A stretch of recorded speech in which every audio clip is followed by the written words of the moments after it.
Fa 20.000 anys hi havia 4 espècies en el planeta. L'Homo erectus, el Neandertal, l'Homo sapiens i l'Homo floresiensis. Ara només hi ha una espècie, que és l'Homo sapiens.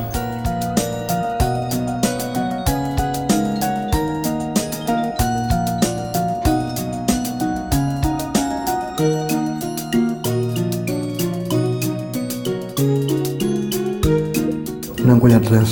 Si ara fóssim atacats per un virus important, com que només hi ha una espècie, la capacitat de resposta específica és molt més petita que la extraespecífica.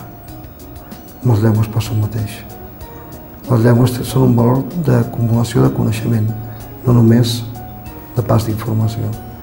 Tota pèrdua de coneixement, quan no s'ha integrat en un coneixement superior, és una pèrdua de consciència de l'evolució de la nostra espècie.